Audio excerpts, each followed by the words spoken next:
الله. ابا ابا يا عيني يا عيني، دي مزاليكة لحمة ضاني جوه منديل ضاني، ويا قلبي لا تحزن. الاكله اللي هعملها النهارده دي انا شفتها من حد كنت مصوره قبل كده، هي مزاليكا او مزاليكيا عادي زي ما اي حد بيعملها. وطبعا شفت توضيب المزاليكيا ده عند ايه؟ عند جزيره الجمهوريه. تعالوا بينا بقى نروح سريعا كده في جزيره الجمهوريه نوريكم وهو بيوضب لنا المزاليكا او المزاليكيا او حلويات الضاني واكسسوار الضاني، ونرجع تاني. احنا دلوقتي عندنا شويه مخاصي وكلاوي وقلوب ضاني، عايزين نعملهم في حته الليه ويتشوحوا كده، حاجات سريعه على العشاء على الغداء على اي حاجه هتمشي معاك. عندنا الكبده الضاني دي ما شاء الله. دي كبدايه ضاني. اللطيف يا جماعه في الامر ان احنا عشان ناكل كبده ضاني مش مستنيين نذبح في مش العيد، لازم نذبح، يعني اي وقت هيلاقوها موجوده عندنا. ما شاء الله. وده القلب الضاني ماشي، دي الحلويات بتاعته، وده البوق بتاعه ما شاء الله. ودي كلاوي ضاني برضو، كلاوي ضاني زي الفل. دي تتشوح كده على طول بحته الليه وفص الثوم وقرن الفلفل. ودي اللي هي بقى اللي هنشوح بيها الشغل ده بقى ده البنزين بقى. ده احلى حاجه بقى ده اللي لا فيها زفاره ولا فيها ولا تعض في الاكل ولا تشد ولا الكلام ده. دي اللي هي بتاعت خروف برق. هنعمل اكله المزاليكيا دي. المزاليك ماشي. عباره عن مخاصي، كلاوي، قلب ضاني، كبده ضاني. 100 100. هنقطعها كده وهنشوحها بحته الليه الجميله. ناخد الليه الاول. الله يسلم ايدك يا حاج. الف صحه وعافيه اللي هياكل. لسانك طيب. انت طيب يا غالي. دي حته بقى الكبده الضاني. دي الكبده الضاني. الله. دي العروق بتاعتها دي لازم بنشيلها كده عشان ايه؟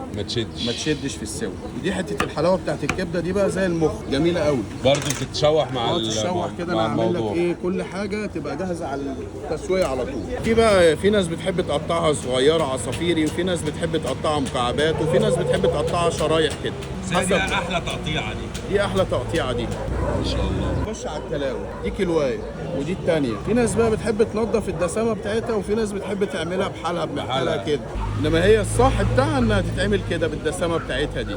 صلي على سيدنا النبي عليه الصلاه والسلام.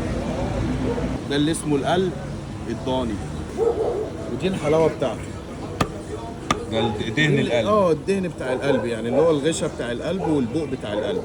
ده القلب برضه هنقطعه كده، بيتقطع طرنشات، وبتحاول يعني على قد ما بنقدر بنرققها شويه عشان ايه؟ القلب بياخد شويه سوا عن باقي الايه؟ الحاجه. ادي ده قلب وكلاوي مع بعض في طبق واحد. يا معلم مندو، دلوقتي الناس توصل لك ازاي بقى هنا؟ الناس توصل لنا احنا يعني مكاننا سهل جدا، واي حد يوصل له بسهوله. احنا في شارع السد في السيده زينب، ملناش اي فروع تانية، ولا في المطريه ولا في اسكندريه ولا ولا في فيصل. حالاتي كده بيجوا من حتت بعيده وما يعرفوش المكان هنا ايه.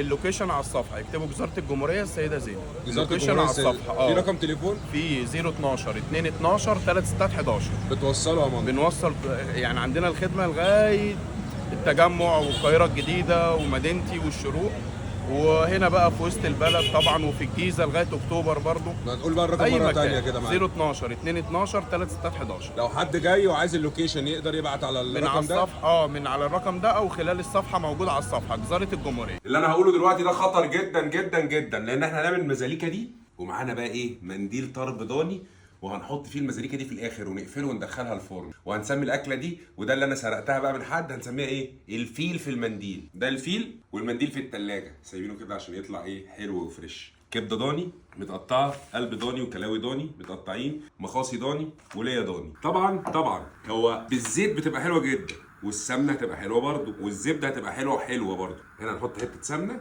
هنوطي بقى النار كده عشان نشتغل براحتنا كده والحياه تبقى حلوه، ونروح نازلين بقى ايه؟ شويه اللي هي الحلوين دول.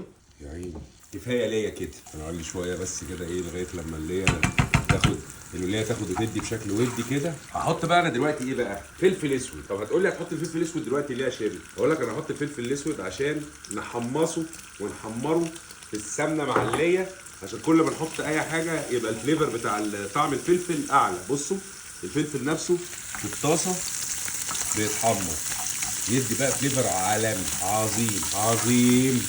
نجيب بقى اللي هي كده. يا يوسف عامل ايه؟ انت جيت امتى؟ انا جاي من شويه. هننزل بقى دلوقتي القلب والكلاوي عشان هما بياخدوا شويه سوا زياده.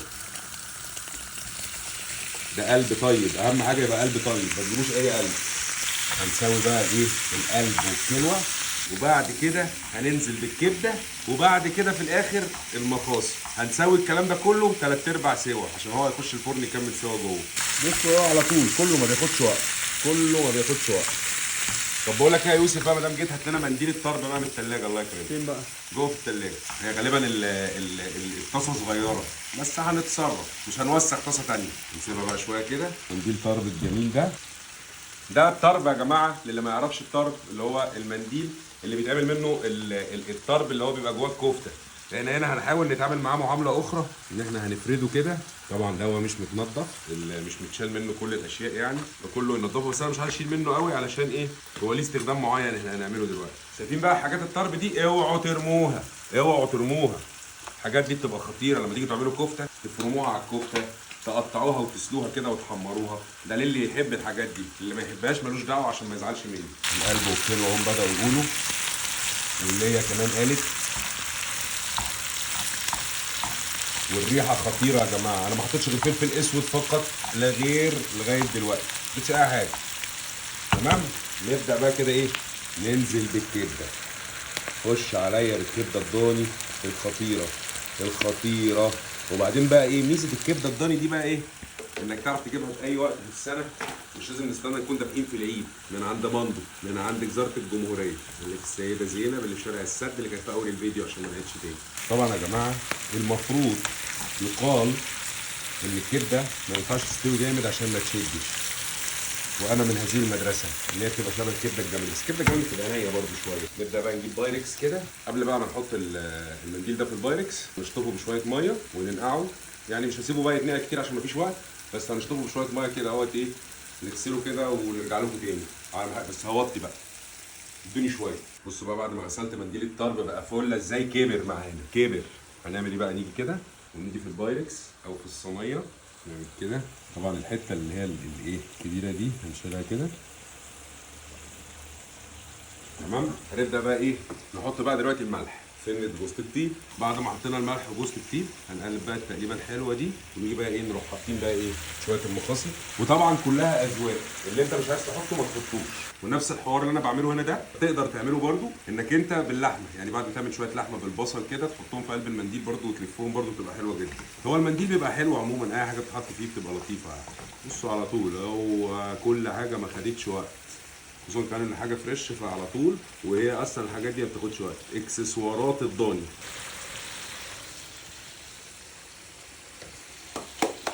عايش يا ابني والله.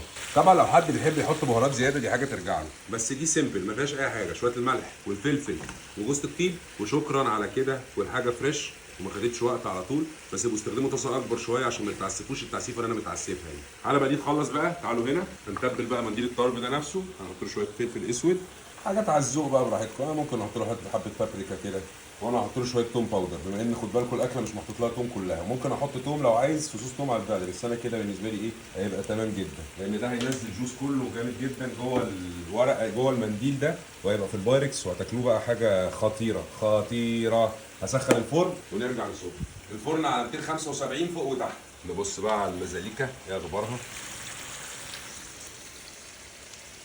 كده احنا تمام. هنقفل بقى ونسيبها تكمل بقيه سواها في الفرن. يا خرابي انا بهدلت الدنيا غالبا. نقفل بقى.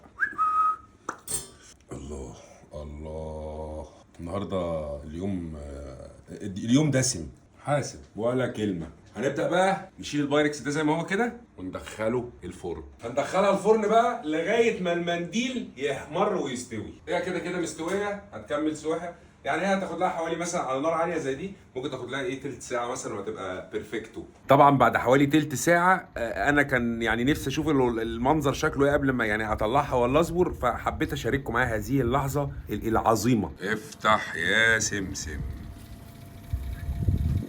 هو انا ما حطيتش اي ميه يا جماعه، واخدين بالكم؟ هو سلى ميته وعمال ياخد ويدي بشكل ودي جوه مع بعضه، والمنديل الله الله الله الله الله. مش عايز اقول لكم يا جماعه الريحه قلب المنطقه. الله الله الله.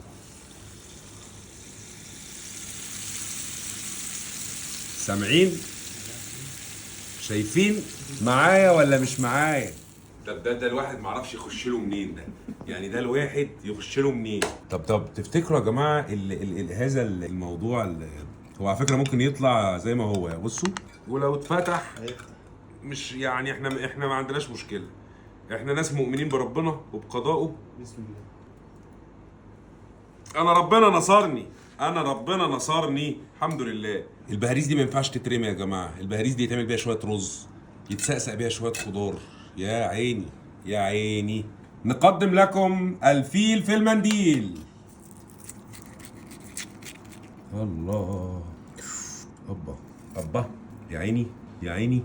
تعالوا بقى، تعالى يا يوسف، تعالى يا يوسف، تعالى ما تتكسفش، تعالى تعالى تعالى يا يوسف. احنا هندوق ازاي بقى؟ نجيب حته طرب كده من المقرمشه اللي اتقرمشت دي.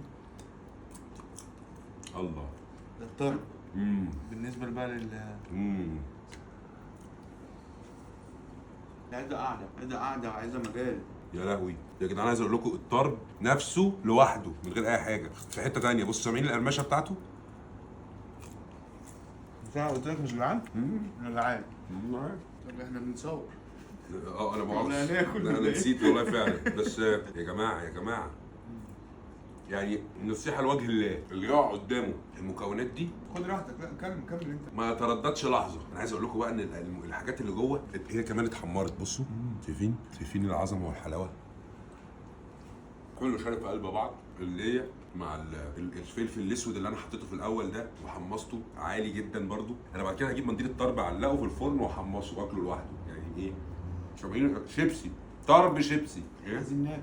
ماشي يا جماعه ماشي. عايزين حاجه؟ صباح الخير صباح الخير. بعد اذنكم. بص بقى حته القلب دي يا ابني اقبل خلاص، الفضايح.